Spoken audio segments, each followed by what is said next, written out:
You've seen the Game of Thrones, right? Have you ever questioned whether women's rights existed in the Middle Ages, in the real Middle Ages? Have you ever wondered whether powerful women lived in the medieval era? Or have you instead thought that maybe the whole idea was fantastical, that it was made up? Now, Game of Thrones is of course fiction, and it's fantasy fiction at that. But were there any real life female knights? Female knights like Brienne of Tarth? Were there any real life female castle lords? Castle lords like Cersei Lannister? Well, I've been thinking about women knights and women's rights, and I started to reflect on what some refer to as the golden age of chivalry.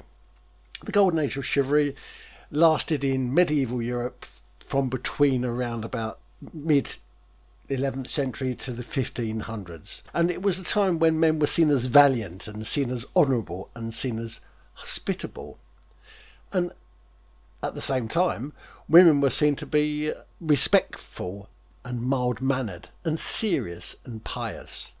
And I began to wonder this: was it really true that women were pious and respectful and mild and serious? Or were they, just like today, undervalued, misrepresented and fairly unprivileged back then? Or did they actually possess strength and majesty and influence during the Dark Ages? Well, we know from historical records that 68 ladies were appointed as knights in their own right between the years 1358 and 1488. And Joan of Arc is an obvious example of a female knight, although she comes from noble blood. And the Catalan Order of the Hatchet was a female honorific title, supposedly founded in 1149, but it certainly bestowed the rank of knight upon women only. And we also know that the most noble Order of the Garter, which was founded by Edward III of England in 1348, automatically conferred the rank of knight upon its recipients. And this meant that Lady Margaret Beaufort, who lived between 1443 to 1509, and who was a major figure in the War of the Roses, became a knight in her own name because she received the order in 1488. She wasn't a lady because she was married to a knight, she was a knight in her own name, like Brienne of Tarth. And let's turn to castle lords, shall we? And I've got a new word for you: castellan. A castellan is the governor of a castle in medieval Europe, and a castellan manages also the castle's surrounding territory. Now, you know, don't you, that women in medieval Europe occupied a number of important social roles. For example, the role of wife and the position of mother, and the role of peasant and the position of artisan, and the role of nun.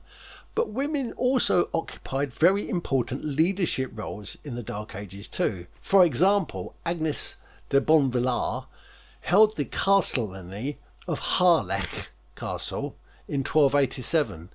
She was the governor of a castle in medieval Europe and the governor of those surrounding territories during the Dark Ages, for real. And Beatrice of Bourbourg was also a castellan in 1194, and she was likely to be an adolescent at the time of her castellany. So, is today's society any less patriarchal than it was in the Middle Ages? And here's a question for you. Right now there are 193 member states of the United Nations. How many of those states has a woman leader? I'll tell you at the end of this presentation. Let me tell you a bit about me. I'm an English novelist. I'm Neil Mach, and as well as writing some low fantasy titles, I've also written a well-researched historical thriller titled Castlehood, and it's out now. And this novel, Castlehood, addresses the status of women in medieval society, and I think it refutes the widespread misconception that women in Middle Ages were inferior to males, couldn't be trusted with important decisions, and they lacked decision-making skills. Now, I began to write this book because I've always felt that women should have the same rights as men in all spheres of life, whether it's public life or private life. I believe that women should have exactly the same opportunities for education, employment and political engagement. And I've been wondering, whether conditions for women in the 21st century are improving or getting worse. And therefore I wanted to make comparisons between women's rights and women's power and women's authority in modern society to those that existed in the 14th century. So my book explores the history of the Welsh borders in much greater detail than anybody's ever tried before, and it portrays the age of chivalry realistically. And I think my book offers a real-world perspective on medieval feminism, and it reveals little-known facts about life in the Dark Ages. And it elaborates in greater detail than you've ever read before on every aspect of real-life medieval combat. Whether or not you have an appreciation for castles and Welsh history and medieval love stories and chivalry or even women's rights, I'm fairly confident you'll enjoy my fiction, Castlehood, which was written in 2022, because it was meticulously researched and it's supported by historical data. For example, I go into detail about how choices were made in medieval society, how nobles and their servants conducted themselves and they interacted with each other. And I went into detail about how common people go about their lives in a cloistered, men's-only world inside a powerful and impressive castle. Isildur, the bee mother, is my story's powerful protagonist. She serves as a castle castellan on the Welsh marches, and she's fully aware of her own status and authority in the super masculine, super swaggering He-Man world that she inhabits. Isildur recognises that she has to dominate these men with a strong will and an iron fist. And the Bee Mother initiates a chain of events that will result in the first female being given the title of Knight on the Welsh marches. The action in the story begins in a treacherous valley that connects the sovereign estate of two rival lordships, where a nobleman is ambushed by a bunch of heavily armed assassins who ostensibly work for a mercenary warlord, and his bodyguard is murdered and their possessions and weapons are taken. The ambushers think they might profit from a noble prince, especially if the noble prince is kept alive. So the unproven girl who's been left in the castellan position, my bee mother, Isildur, is left in charge of the castle and its territories in the absence of this marcher lord who's now been kidnapped.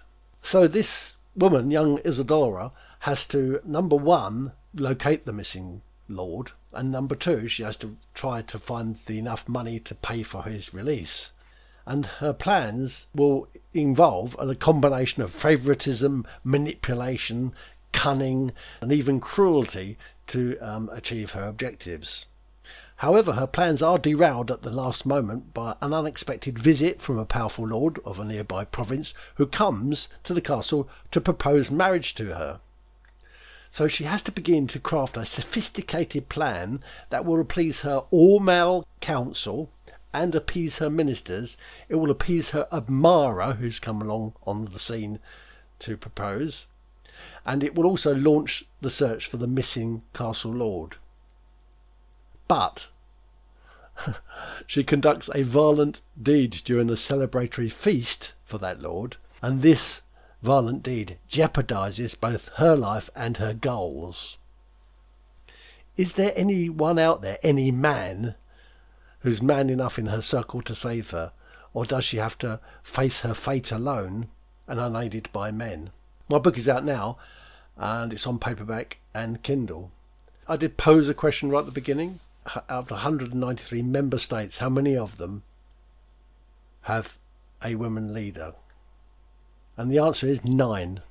In fact, only 59 of those have ever had a woman leader, and the answer currently is 9 countries out of 193 have a woman leader.